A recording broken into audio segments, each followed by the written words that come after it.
Published, 1816 Eastern Daylight Saving Time, the 29th of May 2018. Updated, 6:50 Eastern Daylight Saving Time, the 30th of May 2018. Vicky and Stephen Huddleston took out critical illness insurance to cover their mortgage in the event that one of them became ill and ran into trouble. Vicky and Stephen Huddleston took out critical illness insurance to cover their mortgage in the event that one of them became ill. The couple have 3 children, Amelia, 15, Jude, 12, and Lena, 10, and wanted to be sure they would be able to pay their bills should either of them suddenly be unable to work. So, when Stephen, 40, nearly died in January after his heart stopped for 20 minutes, they were grateful they'd had the foresight to prepare themselves. Yet, despite paying £22 a month for 16 years, around £4,000, Aviva refused to pay their claim. Britain's biggest insurer says that because Stephen suffered a cardiac arrest, not a heart attack, he is not covered and ineligible for the £66,500 payout. The insurer's decision left the couple from Lancaster struggling financially. Stephen, a self-employed floor layer, has been unable to work since he collapsed. Vicky, a midwife, has been forced to cut back on her shifts in order to care for him. So her income has been reduced too. Vicky, 41, had woken up at 4 a.m. after hearing Stephen gasping for breath. He collapsed in front of her and, as a trained medical professional, she fortunately knew to start CPR immediately. The children had to watch as she worked to keep their father alive until paramedics arrived. Without this quick thinking, Stephen would almost certainly have died. It took 4 defibrillator shocks to get his heart beating. Stephen was taken to hospital, where he had a permanent defibrillator fitted around his heart. Vicky says, "I thought everything would be okay because the critical illness policy would pay out to cover the mortgage. But 12 weeks after sending off the claim, I was told that Stephen's episode did not meet its criteria. According to Aviva's terms and conditions, a heart attack is the death of a portion of the heart muscle as a result of inadequate blood supply, as evidenced by an episode of typical chest pain, new electrocardiograph changes and the elevation of cardiac enzymes." Aviva says Stephen's records show that he suffered a disruption to the electrical system of his heart, causing it to stop beating. Vicky and Stephen Huddleston with their 3 children, Amelia, 15, wearing glasses, Jude, chapter 12, Lena, 10, and the Milo the dog. Aviva updated its policy in 2013 to include cardiac arrest. Had the Huddlestons purchased their policy after this date, they would have been covered. Stock image. Vicky says, "We weren't aware there was a difference between the 2 conditions. Stephen's heart stopped for 20 minutes. He had to have a permanent defibrillator to stop him collapsing again. He suffers from short-term memory loss and can't drive for 6 months. Surely that is critical enough to make matters worse." Aviva updated its policy in 2013 to include cardiac arrest. A heart attack is not the same as a cardiac arrest. A heart attack is when one of the coronary arteries becomes blocked. The heart muscle is robbed of its vital blood supply and, if left untreated, will begin to die because it is not getting enough oxygen. A cardiac arrest is when a person's heart stops pumping blood around their body and they stop breathing normally. Many cardiac arrests in adults happen because of a heart attack. This is because a person who is having a heart attack may develop a dangerous heart rhythm, which can cause a cardiac arrest. A heart attack and a cardiac arrest are both emergency situations. Call 999 straight away. Source: British Heart Foundation. Had the Huddlestons purchased their policy after this date, they would have been covered, though Aviva claims the premium would have been higher to account for this. This is not the first time that an insurer has rejected a claim on this basis. In 2015, Money Mail reported how HSBC refused to pay a father of 2 £40,000 after he suffered a cardiac arrest, citing small print in the policy. "It was only after we stepped in that the bank agreed to pay the claim."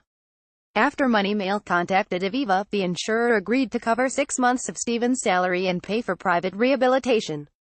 The insurer said it could not pay out the full claim because Stephen's doctor had said he would make a full recovery. Stephen has been referred to a cardiologist for further tests and Aviva is understood to be reviewing the case again. A spokesman says, "We understand that this is a difficult time for Mr. Huddleston and his family and we are currently supporting him in his recovery. Although his critical illness policy does not cover cardiac arrest, which is different to a heart attack, we have provided financial support that covers loss of earnings for Mr. Huddleston since his illness and clinical support while he continues to recover. This support is separate to his critical illness claim, which we are unable to pay out based on the medical information to date. We understand Mr. Huddleston is under cardiology review and we will continue to monitor any changes to his diagnosis to see whether we are able to meet the claim. From locks picked by burglars to cars stolen by potential buyers, the loopholes insurance firms are increasingly using to reject claims. Obscure loopholes are being used by insurers in the small print of their policies to avoid paying car, home, travel and health claims, a Money Mail investigation has found. In the worst cases, customers face thousands of pounds of costs to replace stolen cars or belongings taken when their home was ransacked by burglars. Others are facing huge medical bills abroad because insurers are relying on little-known policy catches to refuse claims. Obscure loopholes are being used by insurers in the small print of their policies to avoid paying car, home, travel and health claims, a Money Mail investigation has found. Money Mail's investigation has found. Some insurers won't pay out if burglars break in by picking the lock instead of smashing a window. Drivers are being turned down for payouts by motor insurers if their car is stolen by someone posing as a potential buyer. Holidaymakers who've been told by a doctor that they need urgent knee or foot surgery while overseas are having claims rejected because travel insurers consider the treatment non-essential. Travel insurers are digging through customers' medical records from years ago and using visits to the GP about vague symptoms such as pins and needles to reject claims for serious illnesses such as multiple sclerosis. Life insurers are refusing critical illness claims after customers have nearly died because they suffered a cardiac arrest and not a heart attack. Travelers who have a glass of wine on holiday and later injure themselves in an unrelated incident are being refused cover for medical expenses. It comes after the Mail reported on the case of 50-year-old Juliet Thomas, who was left with a £30,000 medical bill when her insurer voided her travel policy because she had failed to declare that she was taking sleeping tablets. Experts say it is unreasonable for customers to be aware of these types of exclusion when the average home insurance policy length is 20,799 words, roughly the same number as in Lewis Carroll's classic book Alice's Adventures in Wonderland. Some home insurance policies are as long as 41,097 words, according to insurance ratings agency Fair Finance. Car insurance policies can be as long as 38,336 words, and travel insurance up to 39,550. Martin James, a consumer expert who has worked for the Financial Ombudsman Service, says, insurance exists to cover you for the unexpected events that can occur in life, but Money Mail's investigation has clearly shown that there are countless occasions when unclear or unfair contract terms are used to avoid paying. Some home insurance policies are as long as 41,097 words, according to insurance ratings agency Fair Finance. Car insurance policies can be as long as 38,336 words, and travel insurance up to 39,550. It means that unless thieves break a window or kick down the door, insurers will reject claims, even if the customer had locked the doors and windows and the burglar picked the lock. In one case last year, Royal, a spokesman for RSA says, in this instance, there was no settlement as the cover terms within the customer's policy were not met by the claim. Meanwhile, some insurers refuse claims if customers have the wrong type of locks on windows and doors. In February, for example, one man was refused a payout following a break-in because thieves entered a ground floor window that was on a latch. His insurer, LV claimed he had not complied with the security conditions of his policy, which stated that all his windows must have key-operated locks. A spokesman for LV says the requirement had been explained verbally and in the customer's policy documents. Money Mail's investigation also found that some motor insurers refuse to pay out if a customer's car is stolen by a thief posing as a potential buyer, or if the spare key is kept in the car, even if it is locked out of sight. In a case referred to the Ombudsman, the thief posing as a buyer had asked the owner of the car if he could take it for a test drive. The owner refused and offered to drive himself. He later agreed to switch places with the buyer, but, as soon as he opened the door to get out, the thief made off with the car. When the owner reported the incident to his insurer, Advantage, his claim was rejected. The firm says that the policy excluded cover for loss or damage to your car where possession of it is gained by deception of someone who claims to be a buyer or agent. Travel insurers, meanwhile, may turn down claims for medical expenses incurred overseas if they don't think that the treatment was essential. In one case, a man was told by a doctor that he needed surgery after snapping a tendon in his heel while on holiday.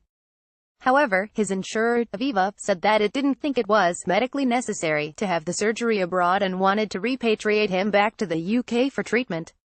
When he went ahead with the operation regardless, Aviva refused to cover the cost. Aviva says that its travel insurance policies only cover treatment overseas if it cannot wait until the customer returns to the UK, and that this is detailed in the policy terms and conditions. It adds that it had paid to get the customer home after the surgery. Consumer expert Martin James says, it isn't right that customers are expected to challenge a medical professional when they are distressed and in a foreign country where they don't speak the language. Travel and health insurers may also refuse claims if they discover customers have not declared GP visits and physio appointments, even if they occurred years ago. AXA discovered that he had been to his GP with back and leg pain 2 months prior to traveling.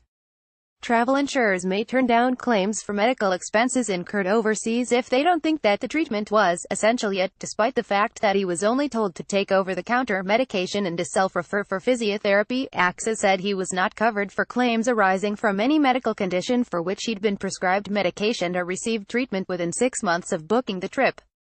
However, the Ombudsman said that it was not reasonable for AXA to expect the customer to notify his insurer of the GP visit when he had not experienced a significant change in health.